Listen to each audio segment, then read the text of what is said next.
سیکھو خلاصہ دستک۔ موسم سرما کی ایک سرد رات کو ڈاکٹر زیدی اپنے کمرے میں پلنگ پر گاؤ تکیے سے ٹیک لگائے بیٹھے ہیں۔ عمر کوئی 55 کے لگ بھگ ہوگی۔ فرینچ کٹ داڑھی اور چہرے پر کمزوری کے آثار نظر آ رہے ہیں۔ پلنگ کے پاس ہی ایک میز پر مختلف شیشیاں پڑی ہیں۔ بیگم زیدی آرام کرسی پر بیٹھی کسی رسالے کا مطالعہ کر رہی ہیں۔ عمر 50 کے قریب لگتی ہے۔ سردی کی وجہ سے شال اوڑھے ہوئے ہیں۔ ڈاکٹر زیدی سامنے دروازے پر دیکھتے ہوئے اپنی بیگم سے کہتے ہیں کہ کیا تم نے دستک سنی؟ بیگم انکار کرتی ہیں۔ ڈاکٹر زیدی اصرار کرتے ہیں کہ دروازے پر کوئی دستک دے رہا ہے۔ بیگم انکار کرتی ہے۔ آخر ڈاکٹر کے اصرار پر دروازے پر جاتی ہیں مگر وہاں پر کوئی بھی نہیں۔ بیگم اسے ڈاکٹر کا وہم قرار دیتی ہیں اور کہتی ہیں کہ ڈاکٹر کے اس وہم کا ذکر ڈاکٹر برہان سے کروں گی۔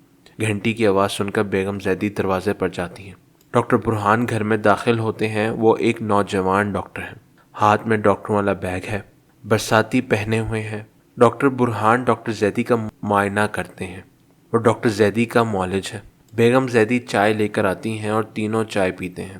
اسی دوران بیگم زیدی ڈاکٹر برہان سے اپنے خاوند کے اس وہم کا ذکر کرتی ہوئی بتاتی ہیں کہ ڈاکٹر زیدی کو یہ وہم رہتا ہے کہ دروازے پر کوئی دستک ہو رہی ہے۔ ڈاکٹر برہان پہلے تو اسے تسلیم نہیں کرتا لیکن بیگم زیدی کے اصرار پر وہ ڈاکٹر زیدی سے اس وہم کے بارے میں بات کرتا ہے۔ ڈاکٹر زیدی ڈاکٹر برہان کو بتاتا ہے کہ آج سے 18 سال پہلے کا واقعہ ہے۔ اس زمانے میں میری پریکٹس خوب چلتی تھی۔ ہر وقت مریضوں کا تانتا بندھا رہتا تھا۔ مجھے بالکل فرصت نہ ملتی تھی۔ ایک رات میں تھکا ہوا دیر سے گھر پہنچا۔ تھکاوٹ کی وجہ سے آتے ہی بستر پر گر پڑا۔ اسی دوران ملازم نے بتایا کہ کوئی بڑے میاں آئے ہیں اور وہ آپ کو اپنے ساتھ لے جانا چاہتے ہیں۔ میں نے انکار کر دیا مگر وہ بڑے میاں کمرے میں آ کر میری منت سماجت کرنے لگے کہ میرا بیٹا سخت بیمار ہے، چل کر اسے دیکھ لیں۔ میرے لیے سردی میں بستر چھوڑنا مشکل تھا۔ میں نے سختی سے انکار کر دیا۔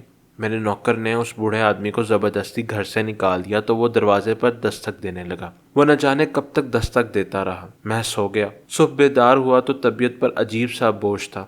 میں دل میں افسوس کرنے لگا کہ میں اس بوڑھے کو کیوں مایوس کیا۔ ڈاکٹر برہان نے سن کر بتاتے ہیں کہ میں اس وہم کا سبب یہ ہے کہ وہ بوڑھا تو چلا گیا مگر آپ کا ضمیر دروازے پر دستک دیتا رہا۔ ڈاکٹر برہان ڈاکٹر زیدی کو بتاتا ہے کہ میں انہی بڑے میاں کا پوتا ہوں جس کا بیٹا اس رات بیمار تھا۔ اس انکشاف پر ڈاکٹر زیدی حیران رہ جاتے ہیں۔ ڈاکٹر برہان ڈاکٹر زیدی کو آرام کا مشورہ دیتا ہے اور وہ کہتا ہے کہ اب دروازے پر دستک نہیں ہوگی۔ یہ کہہ کر وہ رخصت ہو جاتا ہے۔